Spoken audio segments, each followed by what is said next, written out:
नमस्कार, आदाब, सत श्री अकाल और खुशामदीद। Very very good evening to all of you people. This is Kumar Amit और आप लोग देख रहे हैं आपका अपना चैनल बीकॉम कॉर्नर। आज का वीडियो बहुत ज्यादा स्पेशल और इंपॉर्टेंट होने वाला है तमाम बीकॉम प्रोग्राम और ऑनर्स के स्टूडेंट्स के लिए। उम्मीद करता हूं आप सभी इस वीडियो लेक्चर के दरमियान मेरे साथ आखिरी तक बने रहेंगे। और हाँ, अगर आपको ये वीडियो हेल्पफुल लगता है, कंटेंट यूजफुल लगता है, तो इस वीडियो को लाइक करके अपने तमाम दोस्तों के साथ शेयर जरूर करेंगे। तो विदाउट वेस्टिंग द टाइम चलिए शुरू करते हैं। माय डियर फ्रेंड, जैसा कि आप सभी टाइटल और थंबनेल देख के अंदाजा लगा चुके हैं, आज की वीडियो के अंदर हम लोग चर्चा करने वाले हैं आपके one of the most important subject corporate governance को लेकर के। कॉर्पोरेट गवर्नेंस का कंप्लीट रोड मैप क्या रहेगा, किस तरीके से आप लोग बचे हुए दिनों के अंदर इस पर्टिकुलर सब्जेक्ट को तैयार कर पाएंगे, न केवल तैयार कर पाएंगे बल्कि इस पर्टिकुलर सब्जेक्ट के अंदर A+ ग्रेड तक सिक्योर कर सकते हैं। इस पर्टिकुलर कंप्लीट रोड मैप के ऊपर मैं आज की वीडियो के अंदर आप सभी के साथ चर्चा करने वाला हूं।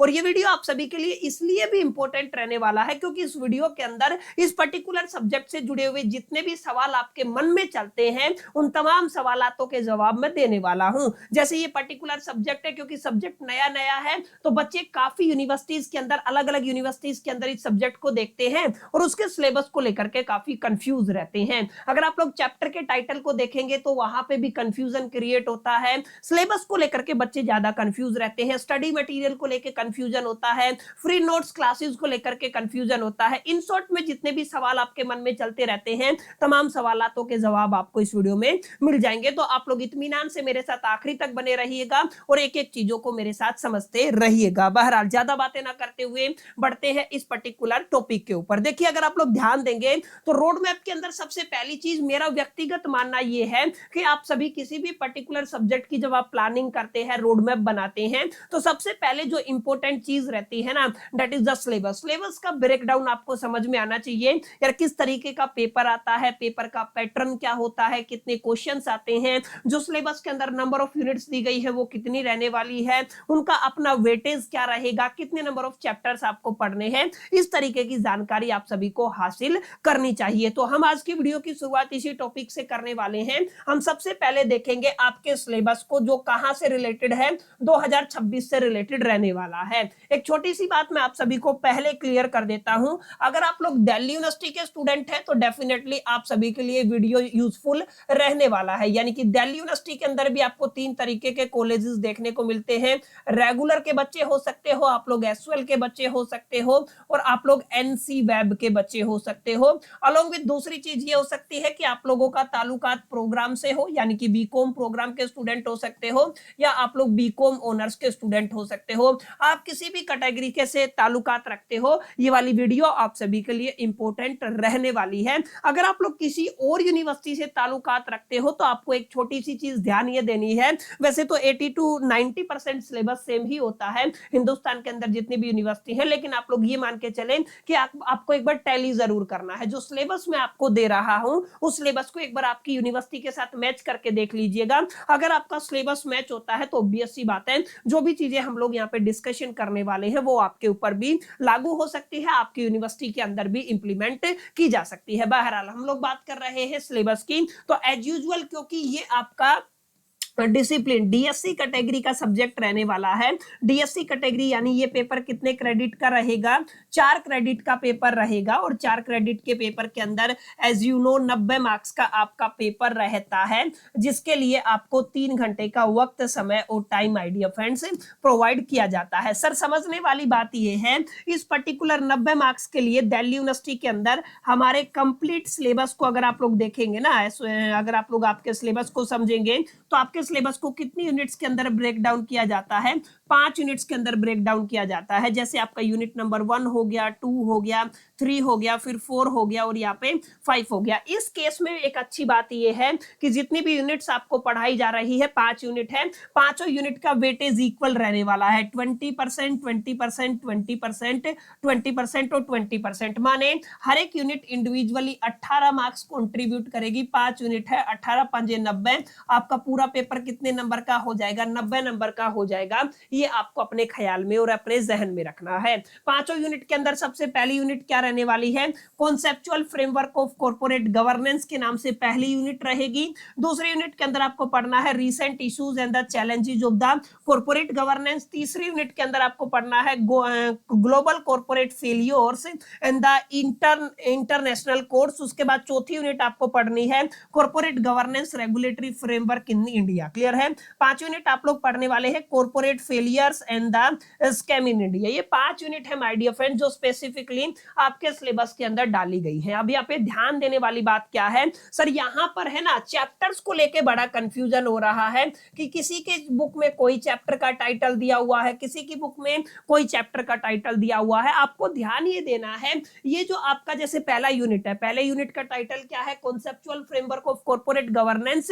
इसके लिए आपकी यूनिवर्सिटी आपको एक प्रिस्क्राइब्ड सिलेबस देती है, माने एक पर्टिकुलर सिलेबस मेंशन किया जाता है कि ये फलाने फलाने टॉपिक आपको पढ़ने हैं। ऐसे ही यूनिट 2 का भी सिलेबस आपको दिया गया है, यूनिट 3, यूनिट 4, यूनिट 5 का भी सिलेबस आपको प्रोवाइड किया गया है। तो आप उस सिलेबस पर फोकस करें। अब चैप्टर कोई भी नाम से हो सकता है, टाइटल किसी भी नाम से पढ़ाया हो सकता है। हर एक टीचर का अपना एक रोड मैप होता है। जैसे मेरा जो रोड मैप है उसके ऊपर भी मैं अभी आपके साथ चर्चा करने वाला हूं। तो आपको ध्यान क्या देना है चैप्टर्स को लेकर के। जैसे पहली यूनिट की अगर आप लोग बात करते हैं तो ये क्या है, that is a conceptual framework of corporate governance.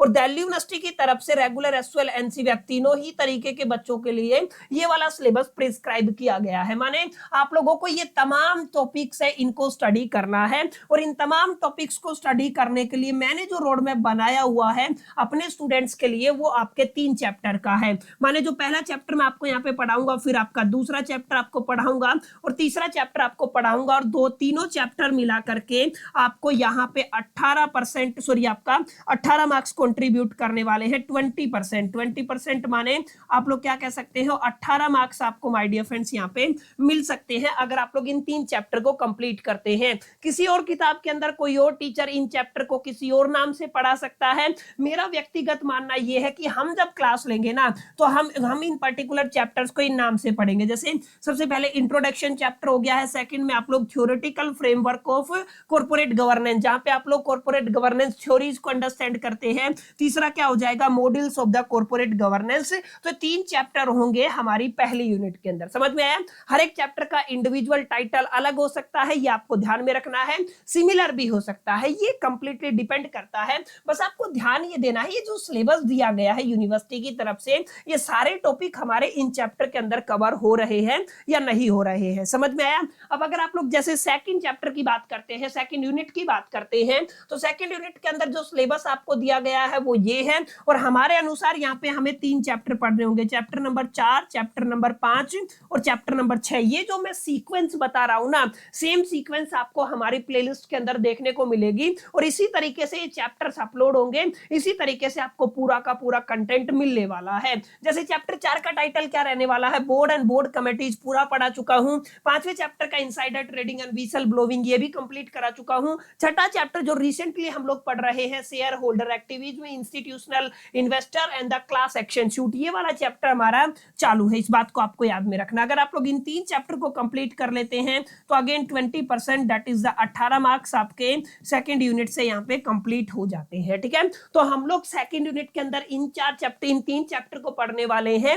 इसी तरीके से जब आप लोग यूनिट 3 की बात करते हैं तो यूनिट 3 का टाइटल क्या है, global corporate failures and the international code, जहां पर ये वाला सिलेबस आपको प्रिस्क्राइब्ड किया गया है। और इसके अकॉर्डिंग हम लोग यहाँ पे चैप्टर नंबर 7, चैप्टर नंबर 8 और चैप्टर नंबर 9 यानी कि अगेन 3 चैप्टर पढ़ेंगे, जहां पे आपका corporate social responsibility CSR and the corporate governance करके एक चैप्टर आएगा।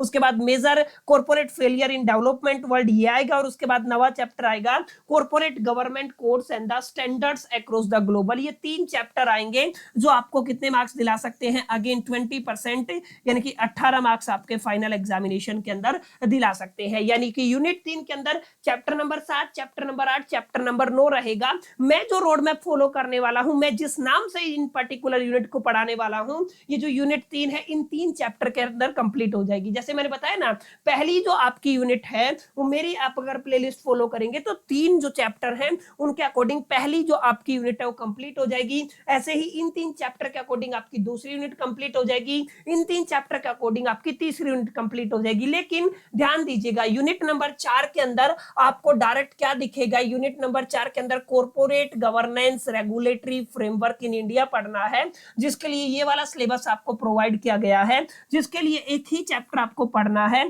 Chapter number 11 corporate governance reforms in India. Clear है, जो आपको 20% मार्क्स दिलाने वाला है। Again that is the 18 marks के इक्वल रहेगा, केवल एक चैप्टर पढ़ना है। लेकिन काफी बच्चों के दिमाग में एक डाउट आएगा, सर यहाँ पे 9 के बाद चैप्टर नंबर 10 तो दिखा ही नहीं, सर चैप्टर नंबर 10 कहाँ पे गया?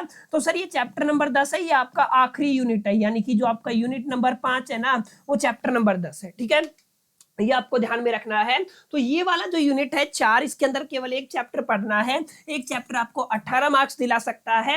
सिमिलर वे में आप लोग ध्यान दीजिएगा, जो आपका यूनिट नंबर 5 है, जहां पे आप लोग corporate failures and the scam in India की बात करते हैं, सत्यम स्कैम से शुरुआत करते हैं, तो यहाँ पे हमें चैप्टर नंबर 10 पढ़ना है, जिसका टाइटल क्या रहेगा, cases of corporate governance failure in India. Clear है? तो माय डियर फ्रेंड्स, ये आपका कंप्लीट एक बेसिक फ्लो रहने वाला है आपके नंबर ऑफ चैप्टर्स को लेकर के, सिलेबस को लेकर के। काफी बच्चे कंफ्यूज होते हैं, जैसे एसओएल वाले बच्चे हैं, सर मेरी किताब के अंदर पहला चैप्टर का टाइटल कुछ और है, दूसरे का कुछ और है, तीसरे का कुछ और है। किसी और यूनिवर्सिटी का बच्चा है, सर सिलेबस तो सेम है, लेकिन आपने जो चैप्टर का टाइटल पढ़ाया वो कुछ और है। माय डियर फ्रेंड्स, इस बात को समझे, चीजें वही है, माने conceptual framework of corporate governance है, उसका जो सिलेबस है उसको मैंने इन 3 चैप्टर के अंदर ब्रेक डाउन कर दिया है। ये मेरा पैटर्न है, समझ में आया? ऐसे अगर आप लोग यूनिट 2 की बात करते हैं तो मैंने 3 चैप्टर के अंदर ब्रेक डाउन कर दिया है, यूनिट 3 का भी 3 चैप्टर के अंदर ब्रेक डाउन हो गया, यूनिट 4 के अंदर केवल एक चैप्टर के अंदर कंप्लीट कर लेंगे,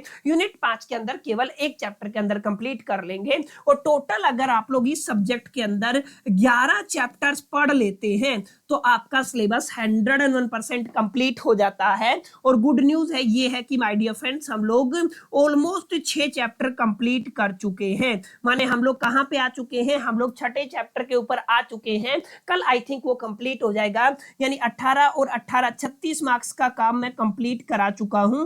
2 यूनिट आपको अभी तक मैं पढ़ा चुका हूं। क्लियर है? रोड मैप के ऊपर बाद में आऊंगा, पहले आप लोगों को ये बात समझ में आई कि नहीं आई कि आपके चैप्टर्स को लेकर के जितने डाउट रहते हैं, सिलेबस को लेकर के कितने डाउट रहते हैं, वो सारे क्लियर हुए होंगे। ठीक है ना? अब यहाँ पे ध्यान दीजिएगा, सर पढ़े कहां से, किस तरीके से पढ़े, कहां से हमें फ्री क्लासेस मिलेगी, इस मुद्दे पर मैं आप सभी के साथ चर्चा करने वाला हूं। देखिए, पढ़ने के लिए एक छोटा सा प्यारा सा बड़ा ब्यूटीफुल सा चैनल है, जिसको आप लोग बीकॉम कॉर्नर के नाम से जानते हैं। यस पीपल, यही चैनल जिसके ऊपर आप लोग वीडियो देख रहे हैं, इसको आपको सब्सक्राइब कर लेना है इधर और बेल आइकन को प्रेस कर लेना है। ठीक है, ये छोटा सा काम आपको करना है। इस चैनल के ऊपर जैसे ही आप लोग प्लेलिस्ट सेक्शन के अंदर आते हैं तो प्लेलिस्ट के अंदर आपको काफी सारी प्लेलिस्ट मिल जाएंगी। तो पहली ही रो के अंदर अगर आप लोग देखेंगे, अभी फिलहाल के हिसाब से तीसरे नंबर पे आपको एक प्लेलिस्ट दिख रहा है, जिसका टाइटल है कॉर्पोरेट गवर्नेंस 2026। ध्यान रखिएगा, 2026 वाला प्लेलिस्ट आपको उठाना है, जहां पर ऑलरेडी 13 क्लासेस में अपलोड कर चुका हूं। यस पीपल, आपने सही सुना,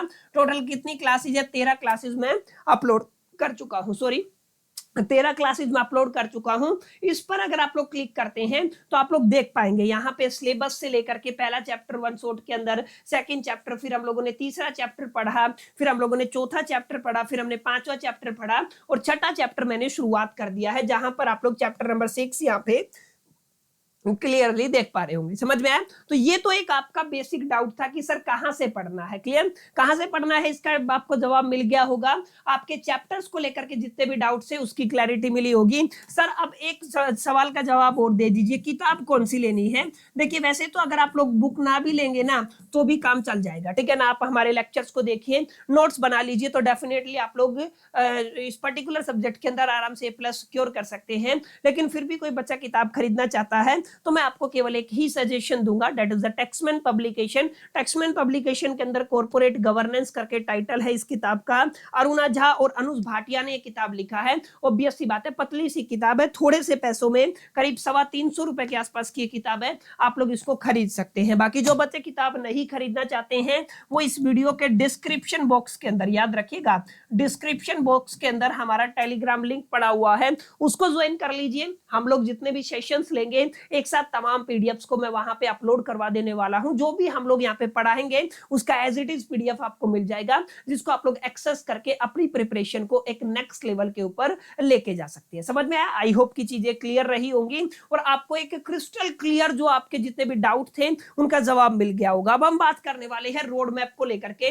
भैया ये सारी बात ठीक है, हमें क्लियरिटी हो गई है, हमारे बेसिक डाउट तो आपने क्लियर कर दिए। अब ये बताइए रोड मैप क्या रहेगा, इस सब्जेक्ट को लेकर के रोड मैप क्या रहेगा। देखिए आज जब मैं ये वीडियो अपलोड करूंगा अपने चैनल के ऊपर तो आप ध्यान दीजिएगा, करीब करीब आप लोग मान के चले हमारे पास 22 फेब हो चुका होगा।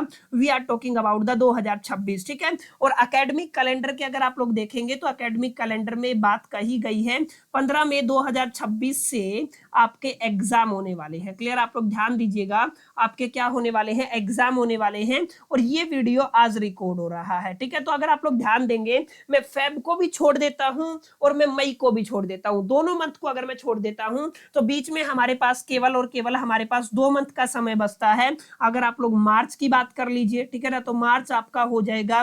उसके बाद आप किसकी बात करते हैं, अप्रैल की बात करते हैं, ठीक है। तो दोनों को मिलाकर के हमारे पास कितने दिन बनते हैं, 60 दिन बनते हैं। 2 महीने का समय रहता है। इन 60 दिन के अंदर आपको सिलेबस कंप्लीट करना है। Are you getting my point? आपको क्या करना है, सिलेबस कंप्लीट करना है। सर सिलेबस कैसे कंप्लीट होगा? अभी तो बताया प्लेलिस्ट के अंदर रेगुलर वीडियोस में अपलोड कर रहा हूं, रेगुलर वीडियोस आपको मिल रही हैं। आप लोग लेकिन प्यार सपोर्ट नहीं कर रहे हैं। कमेंट कीजिए, वीडियो को लाइक कीजिए, दोस्तों के साथ शेयर कीजिए ताकि हमारा भी मोटिवेशन इंक्रीज और मैं आप सभी के लिए बढ़िया से बढ़िया कंटेंट, बढ़िया से बढ़िया मेहनत कर पाऊं। समझ में आया? अब यहाँ पे ध्यान दीजिएगा 60 दिन के अंदर कैसे सिलेबस पूरा होगा। अभी के हिसाब से अगर आप लोग बात करते हैं तो ध्यान दीजिएगा, अभी तक हम लोगों ने 2 यूनिट्स कंप्लीट कर दी है। 2 यूनिट्स का मतलब आप लोग ये मान के चले 6 चैप्टर मैं पढ़ा चुका हूं। क्लियर है ना? और आपके अभी कितने चैप्टर बाकी हैं, 5 चैप्टर बाकी हैं। और इन 5 चैप्टर को मैक्स टू मैक्स ये मान के चले हम लोग 15 दिन के अंदर कंप्लीट कर देंगे। या मान लीजिए मैं पूरा 30 दिन ले लेता हूं, ठीक है। 30 दिन बहुत ज्यादा समय ले रहा हूं मैं, ठीक है। वैसे 10 दिन के अंदर ही निपटा देंगे इसको, 10 से 15 दिन का टाइम पीरियड रहेगा। मान लीजिए 30 दिन के अंदर कंप्लीट कर लेते, तो अगर मेरे साथ साथ भी आप लोग रिवीजन पढ़ते हैं ना तो ऑब्वियस सी बात है केवल और केवल हम लोग मार्च के मिड तक इस सब्जेक्ट को कंप्लीट कर पाएंगे। आपके पास पूरा का पूरा अप्रैल बचा हुआ है, मई आधा बचा हुआ है। उस टाइम पे आप लोग इस सब्जेक्ट को क्या कर सकते हैं, रिवीजन कर सकते हैं। Are you getting my point? तो आप लोग इस सब्जेक्ट का क्या कर सकते हैं, रिवीजन कर सकते हैं। केवल 5 चैप्टर बचे हुए हैं। 5 चैप्टर बहुत डिटेल में जाकर के पढ़ाने वाला हूं।